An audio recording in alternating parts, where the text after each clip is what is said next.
It's 11:47 p.m. You told yourself you were just going to check your phone before bed, and somehow, you're now 45 minutes deep into Amazon, you've got 3 things in your cart totaling $340, and you're genuinely trying to convince yourself that you need a sous vide cooker. You don't cook. You've never cooked. You eat cereal for dinner. You close the app. You open it again. You buy the sous vide cooker. And then you wake up the next morning, see the confirmation email, and think, why did I do that? If that's ever been you, and I know it has been because it's been me, stick around. Because what's happening in that moment is not a willpower problem. It is not a budgeting problem. It is a brain chemistry problem. And once you understand the science behind it, you're going to look at your spending habits in a completely different way. My name is Nick, and I spend way too much time thinking about why people are terrible with money, including myself. If you're someone who feels completely in control of your finances during the day and then somehow becomes a completely different person after 9 p.m., make sure you hit that subscribe button and give this video a thumbs up if it helps you out. It genuinely helps the channel grow and helps me keep making this stuff. All right, let's get into it. Here's the thing. Most personal finance advice treats overspending like a moral failure, like you just don't have enough discipline. And that framing is not only wrong, it's actually harmful because it makes you feel guilty instead of informed. Look, if you've ever been told to just stop buying things you don't need, that advice is about as useful as telling someone with a broken leg to just walk it off. It completely ignores what's actually going on underneath the surface. The real story is biological, and it starts with something called decision fatigue. In 1998, a researcher named Roy Baumeister ran a now famous experiment.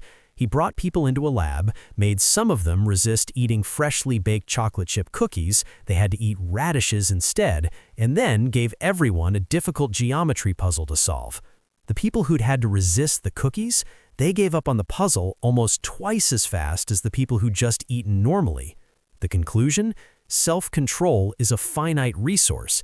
Every decision you make throughout the day, what to wear, what to eat, how to respond to that passive-aggressive email from your coworker, it all draws from the same mental bank account.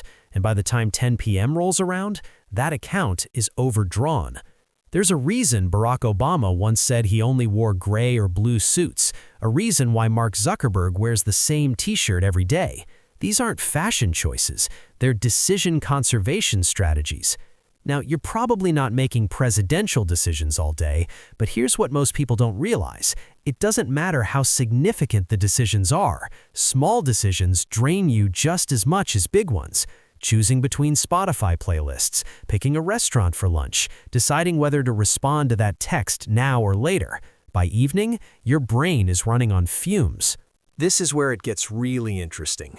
Your body runs on a hormone cycle that most people don't think about at all when it comes to money. In the morning, your cortisol, your stress and alertness hormone, is at its peak. That's actually a good thing. High cortisol keeps you sharp, skeptical, and risk-aware. It's why you're more likely to check your bank balance in the morning and more likely to ignore it at night. As the day goes on, cortisol drops, and as it drops, another chemical rises. Dopamine sensitivity. Your brain becomes more reward-seeking, more impulsive, and less capable of accurately weighing future consequences against present gratification. A 2011 study published in the journal Psychological Science found that people's ability to delay gratification, basically to choose a bigger reward later over a smaller reward now, declined significantly in the evening hours compared to the morning. Let me put that in dollar terms, because that's where this really hits home. Say you have a habit of spending $200 a month on late-night online purchases, things you kinda wanted, maybe justified as treating yourself.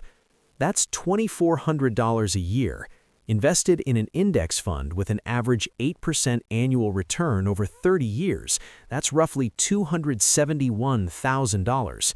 $200 a month that you probably don't even fully remember spending. Now, you might be thinking, okay, Nick, so I'm a little tired at night. That's always been true. Why is this suddenly such a big problem? Great question. And the answer is, it's not sudden. It's been engineered. The apps on your phone, Amazon, Instagram, TikTok, every single shopping platform, they have entire teams of data scientists and behavioral economists whose only job is to figure out when you are most vulnerable to making a purchase and to put the right thing in front of you at that exact moment. They know what time you usually open the app. They know your purchase history.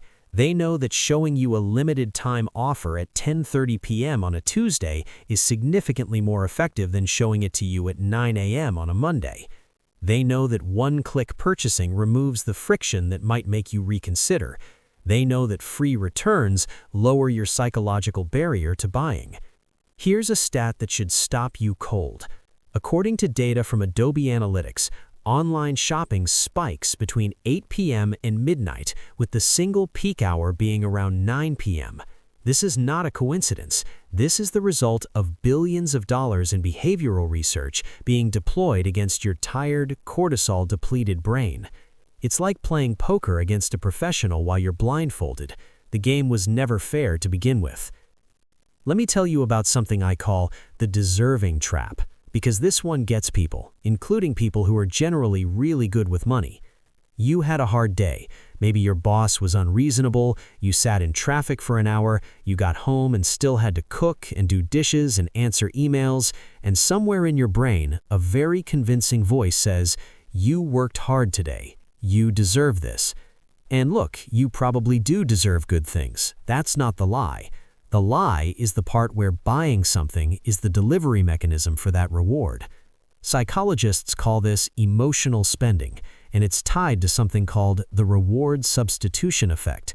When your brain's deeper emotional needs for rest, for connection, for recognition go unmet, it starts looking for shortcuts, and purchasing something gives you a hit of dopamine that mimics the feeling of being rewarded, even though it doesn't actually address whatever you were really feeling.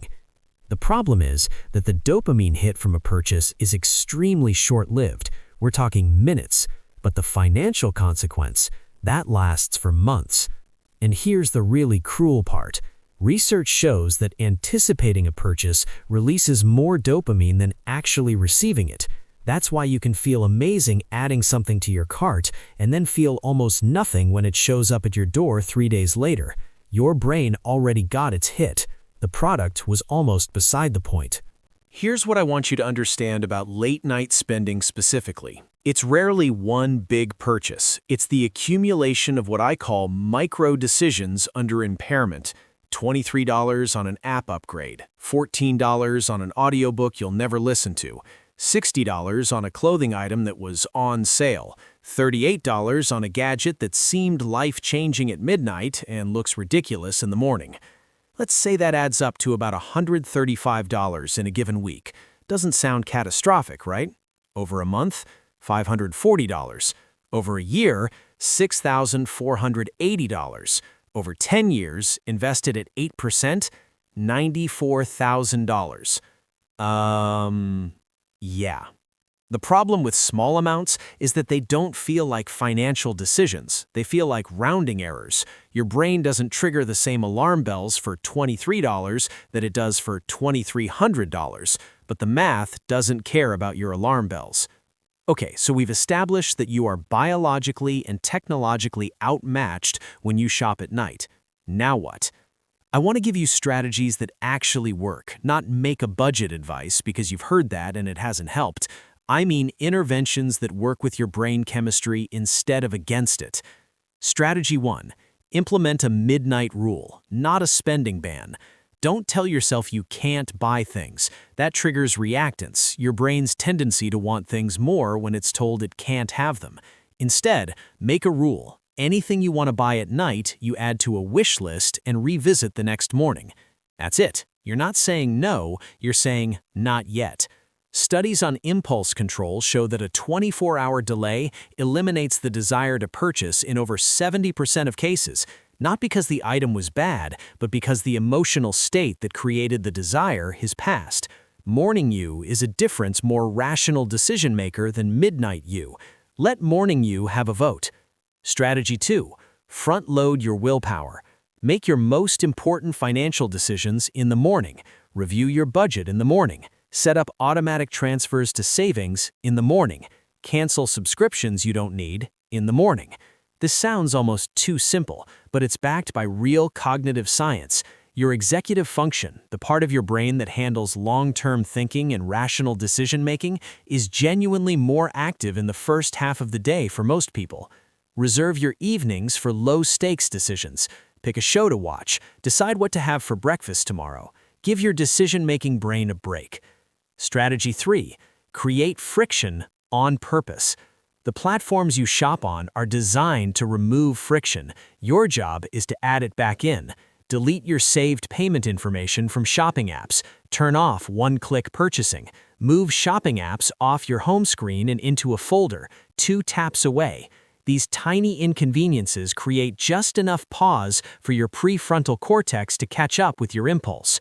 I know it sounds almost embarrassingly small, but a 2017 study from the University of Pennsylvania found that simply increasing the number of steps required to complete a purchase reduced impulse buying by 22%. 22% from making something slightly more annoying. That's powerful. Strategy 4. Address the underlying state. If you know you tend to spend when you're stressed or exhausted, build a competing ritual, not to replace all spending forever, just to interrupt the pattern in the specific moments it shows up. Some people do 5 minutes of journaling, some do a short workout, some have a designated treat that costs nothing, a good playlist, a specific show, a cup of tea. The goal is to give your brain its dopamine fix through something that doesn't have a checkout button. Here's what most people don't realize about all of this. The goal of understanding why you overspend is not to shame yourself into spending less. It's to make you realize that your financial struggles are not a reflection of your character. You're not bad with money because you're weak. You're struggling with money because you're a human being with a human brain that was designed for an environment that no longer exists, being targeted by systems built by some of the smartest engineers on the planet. When you understand that, 2 things happen. First, you stop beating yourself up, which is important because guilt and shame actually increase impulsive spending.